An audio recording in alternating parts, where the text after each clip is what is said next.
जो लोग दूसरों की पुरुषों पर, दूसरों की स्त्रियों पर दृष्टि रखते हैं, ऐसे लोग अगले जन्म में कुत्ता बन करके आते हैं, जानवर बन करके आते हैं। क्या बोला गुरुजी ने? आइए फिर से एक बार अच्छे से सुन लेते हैं। अपनी पत्नी और अपने पति में ही खुश रहना चाहिए। दूसरे की स्त्री पर और दूसरे के पुरुष पर कभी दृष्टि नहीं रखना चाहिए। जो लोग दूसरों की पुरुषों पर, दूसरों की स्त्रियों पर दृष्टि रखते हैं, ऐसे लोग अगले जन्म में कुत्ता बन करके आते हैं, जानवर बन करके आते हैं। मतलब अगर मैं अपनी बीवी को छोड़कर किसी दूसरे लड़की को देखता हूँ तो मैं अगले जन्म में कुत्ता या फिर किसी दूसरे जानवर बन जाऊंगा। लेकिन भला ऐसा क्यों? किसी दूसरे लड़की को देखने से जानवर ही क्यों बन जाऊंगा? क्योंकि ये कुत्ते लोग होते हैं, ये किसी भी मादा के संग अपना संबंध बना लेते हैं। बंदर होते हैं, बंदर को ये थोड़ी पता है कि ये मेरी माँ है। जिस माँ से पैदा होता है वो उसी के साथ भोग की क्रिया करता है, उन्हें नहीं पता। यही हाल कुत्ते के संग है, जिस माँ से पैदा होता है वो उसी के संग भोग की क्रिया कर लेता है। हाँ या ना? जानवर है ना वो जानवर है। बंदर भी ऐसा है। हर जानवर, चाहे बकरा बकरी हो या किसी का भी आप नाम ले लीजिए, उन्हें ज्ञान नहीं है कि कौन हमारी माँ है, किससे हम पैदा हुए, किससे कैसा व्यवहार करना है, नहीं पता।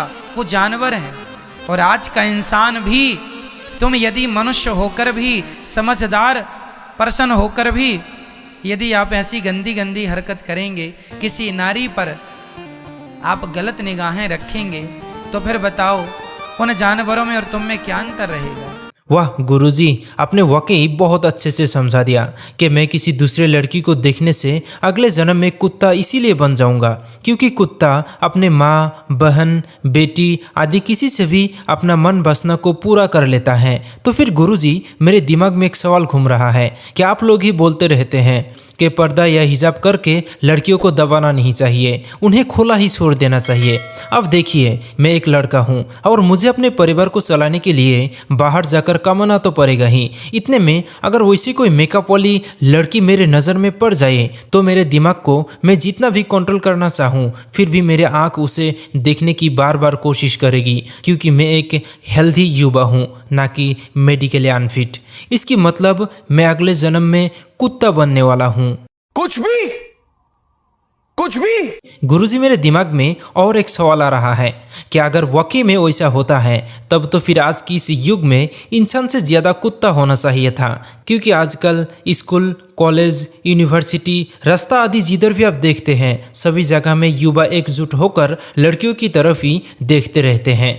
गजब बेइज्जती है, गजब बेइज्जती है।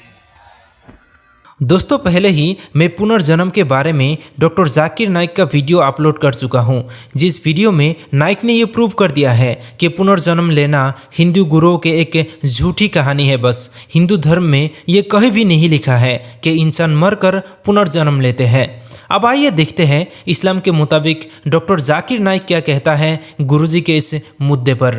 अक्सर सब मजहब में सिखाया जाता है कि औरतों को छेड़ना नहीं चाहिए, औरतों का बलात्कार नहीं करना चाहिए, ज़िना बिल जब्र नहीं करना चाहिए। हिंदुइज्म में सिखाया जाता है, ईसाईयत में सिखाया जाता है, इस्लाम में भी। लेकिन इस्लाम में इसके अलावा सिर्फ ये नहीं कहा जाता है कि औरतों को छेड़ो मत, उनका बलात्कार, ज़िना जब्र मत करो, लेकिन ये भी दिखलाया जाता है किस तरीके से माशरे में ऐसा माहौल पैदा किया जाए कि कोई भी शख्स कोई भी औरत को नहीं छेड़ेगा। बलात्कार करने की बात तो दूर है, छेड़ेगा ही नहीं। इस्लाम में हिजाब है। अक्सर लोग औरतों के हिजाब के बारे में जिक्र करते हैं, लेकिन अल्लाह सुब्हाना व तआला कुरान मजीद में पहले मर्दों के हिजाब के बारे में कहते हैं। अल्लाह ताला फरमाते हैं सूरह नूर में, सूरह नंबर 24 आयत नंबर 30 में, कह दो मोमिन मर्दों से कि अपनी निगाह नीचे करे।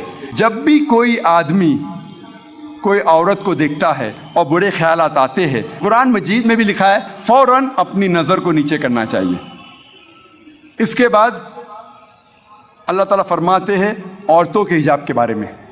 सूरह नूर सूरा नंबर 24 आयत नंबर 31 में अल्लाह ताला फरमाते हैं, कह दो मोमिनात से, मोमिन औरतों से कि अपनी नज़र नीचे करे और अपने चादर को सीने पे ढके और अपनी जीनत की नुमाइश न करे, सिर्फ जो आम तौर पे जाहिर है उसके अलावा अपनी जीनत को छुपाए। सिर्फ महरम के सामने इजाज़त है कि शौहर, लड़के, वालिद वगैरह।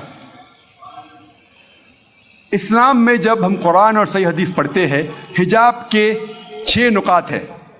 सबसे पहले नुक्ता है सतर, मर्द के लिए नाफ से लेके घुटने तक एक्सटेंट। औरतों के लिए सारा जिस्म छुपा होना चाहिए, सिर्फ चेहरा और हाथ कलाई तक खुला रह सकता है। बाकी 5 नुकात मर्द और औरत में यकसा है। दूसरा नुक्ता, कपड़े इतने महीन नहीं होना चाहिए, इतने पतले नहीं होना चाहिए जिसके थ्रू आप देख सके। तीसरा नुक्ता, कपड़े इतने चुस्त नहीं होना चाहिए कि इंसान का ढांचा दिखे।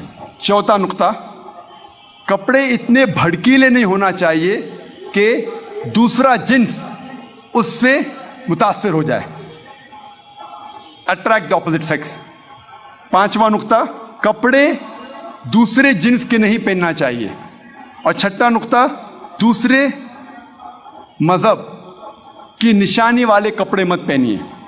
ये 6 नुकात है। इसके बाद अल्लाह ताला फरमाते हैं सूरह अहज़ाब में, सूरा नंबर 33 आयत नंबर 59 में, ए नबी कह दो अपने बीवियों से, अपने बेटियों से और मोमिनात से, मोमिन औरतों से, जब भी वो बाहर जाए तो जिलबाब ओढ़े, अपनी चादर को अपने जिस्म पे ओढ़ ले, ताकि लोग उन्हें पहचान सके और कोई भी उन्हें नहीं छेड़े। कुरान में हिजाब क्यों किया जाता है लिखा है, ताकि लोग उन्हें पहचान सके और कोई भी शख्स उन्हें नहीं छेड़े। मिसाल के तौर पे, अगर 2 जुड़वा बहन जो बहुत खूबसूरत है, यकसा खूबसूरत है, अगर हैदराबाद के सड़क पे चल रही है, दोनों बहन हैदराबाद के सड़क पे चल रही है, दोनों खूबसूरत है, यकसा खूबसूरत है, जुड़वा बहन है।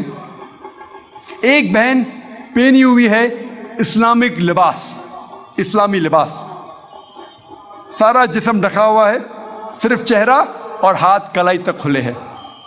दूसरी बहन मगरबी लिबास पहनी हुई है, मिनी स्कर्ट्स और शॉर्ट्स, और दोनों बहन चल रहे हैं हैदराबाद की सड़क पर। कोने पे एक लफंगा खड़ा है लड़की को छेड़ने के लिए। मैं पूछना चाहता हूँ, वो किसको छेड़ेगा? वो बहन जो इस्लामी लिबास में है या वो बहन जो मगरबी लिबास में है, मिनी स्कर्ट्स और शॉर्ट्स? किसको छेड़ेगा? किसको छेड़ेगा? वो बहन जो मगरबी लिबास पहनी हुई है, मिनी स्कर्ट्स और शॉर्ट्स। कुरान में अल्लाह ताला सही फरमाते हैं कि हिजाब करो ताकि लोग आपको पहचान सके और कोई भी आपको